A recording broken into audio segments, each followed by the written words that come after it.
Good evening, everyone. Hope you're doing well. This story is real. I just changed the names. My name is Daniel, and this happened when I was around 17. That night was normal, nothing special. I was at home with my younger brother Ethan and two of my cousins. We were just sitting there talking, messing around like we always do. At some point, I looked at Ethan and asked him if he wanted anything from the store. He said yeah, he was hungry, so I gave him some money.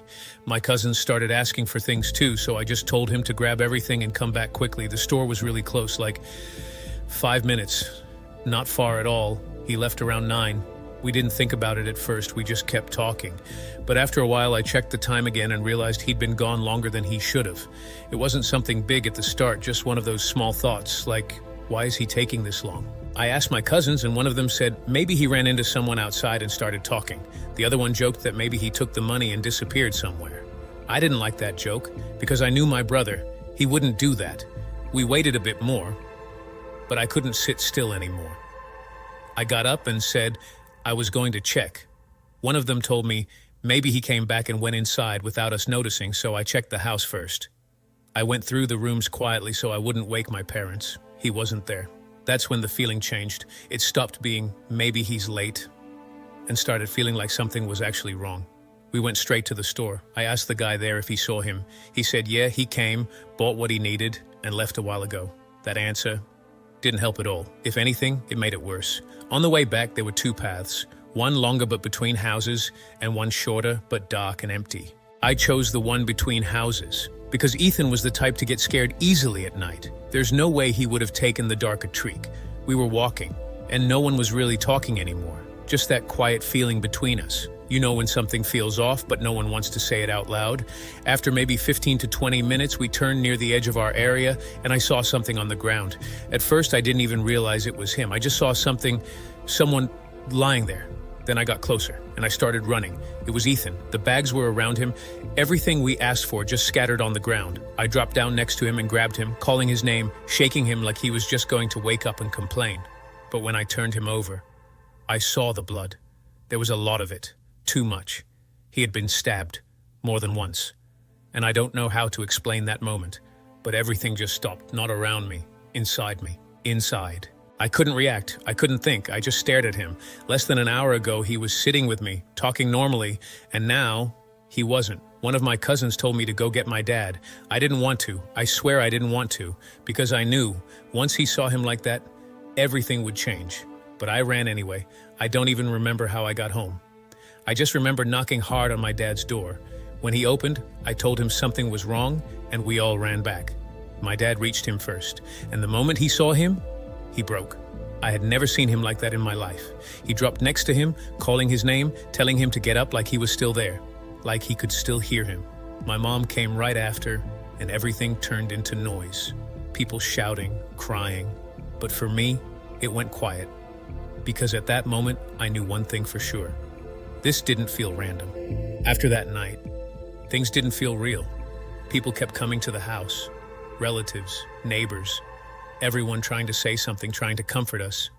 I remember faces, voices, but honestly, I wasn't really hearing anything. I was just thinking about him, about how he left the house like it was nothing and never came back. We buried him the next day. I stood there watching everything happen like I wasn't even part of it. My dad didn't say much. That's what I noticed the most. He was quiet, too quiet. At the time, I thought maybe it was just shock. Later, I realized it was something else. A few days passed, then a week. And the more I thought about it, the less it made sense. This wasn't a fight. Ethan wasn't the type to get into problems. He didn't have enemies. He wasn't involved in anything. So why him? That question stayed in my head until I couldn't ignore it anymore. So I decided to start asking around. I went to the man who used to teach kids in the village, including Ethan. I asked him if he noticed anything strange recently. He looked at me and said, "Your brother?" No, he was one of the best kids. Calm, respectful, everyone liked him. That didn't help. If anything, it made things worse. He mentioned two boys Ethan used to spend time with, so I went to their house. When they opened the door, they recognized me immediately. "You're Ethan's brother, right?" I said yes. They started talking about him, saying good things, how he used to joke with them, how he always spoke about me. I had to stop them. I told them, "Just tell me, do you know anything about what happened?" They both looked at each other, then said no, And the way they said it, it didn't feel like they were hiding something. It felt like they genuinely didn't know. So I kept going. I asked people near the place where we found him. I knocked on doors, talked to anyone who might have seen something. Nothing. No one saw anything. No one heard anything. It was like it happened and disappeared at the same time. Weeks passed like that, and honestly, I started feeling like I was going nowhere. Until one day, something changed. I was walking with my cousins when one of them said, "Have you seen Lucas recently?" I said no. He told me, "Something's wrong with him. People are saying he's not okay anymore." I asked what he meant. He said, "He's acting strange, like he's scared all the time, talking to himself, looking at people in a weird way." I didn't know why, but that caught my attention immediately. I told them I wanted to see him. When we found him, I understood what they meant. He didn't look normal. His eyes were different. He kept looking around like someone was watching him. He wasn't speaking properly, just random words, broken sentences. One of my cousins whispered, "They say he's possessed," or something like that. I didn't believe that, but I knew one thing. He wasn't like this before. We left him and went back home, but I couldn't stop thinking about him.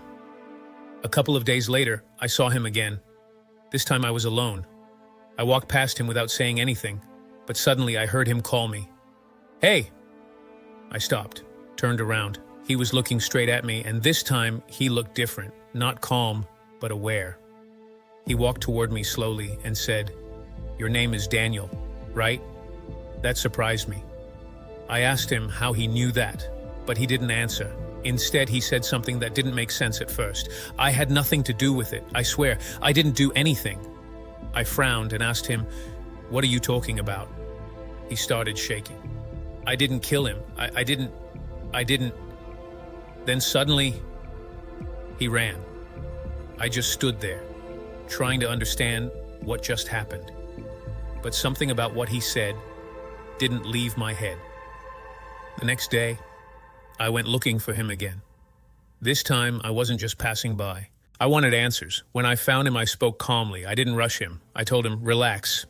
I'm not here to hurt you." He kept repeating the same thing, saying he didn't do anything. So I told him, "I know, I'm not saying you did. Just tell me what you saw." He stayed quiet for a bit, then, slowly, he started talking, not clearly, not in full sentences, but enough. He said there was a car, 2 men. They stopped him first, asked him where my father's house was. That part made me stop him. I asked, "My father?" He nodded. He said he was at the store with Ethan, then he left. After that, the 2 men came and asked about my father. He told them that Ethan was his son. I felt something drop inside me when I heard that. I asked him what happened next. He looked down and said, "They went to him." He didn't need to say more. I already understood. Then I asked him if he saw them. He nodded again. Said they were young, maybe around my age or a bit older. And then he said something very specific. It was a white car, and one of the brake lights was broken. That detail stayed in my head, because now, for the first time, this wasn't just confusion anymore. It was starting to make sense. They weren't looking for Ethan, they were looking for my father. After what Lucas told me, I couldn't just ignore it. 2 men, asking about my father, then going straight to my brother. That wasn't random anymore. I went home that day and just sat there for a while, thinking about everything. I kept replaying it in my head, trying to make it make sense, and the more I thought about it, the more one thing started bothering me, my father. Not because I thought he did anything, but because of how he was acting. He wasn't asking questions. He wasn't trying to find out who did it. He wasn't even talking about it anymore. It was like he had already accepted it, and that didn't feel normal. So the next day I went to him. I didn't plan anything. I just asked him directly. I said, "Dad, Ethan wasn't killed randomly." He looked at me but didn't say anything. I continued, "They were looking for you." For a second, he froze, not shocked, just still, like he already knew what I was about to say. I asked him, "Do you know who they are?" He didn't answer. He just said, "Daniel, don't get involved in things you don't understand." That answer made everything worse. I told him, "I understand enough. My brother is dead." He got a bit angry and told me to watch how I speak, but I didn't stop. I asked him again, "Who are they? Why were they asking about you?" He stayed quiet for a few seconds. Then he said something that didn't make sense at the time. He said, "Something don't end." That was it. No explanation, nothing clear. I left him and went straight to my aunt, because if there was anyone who would talk,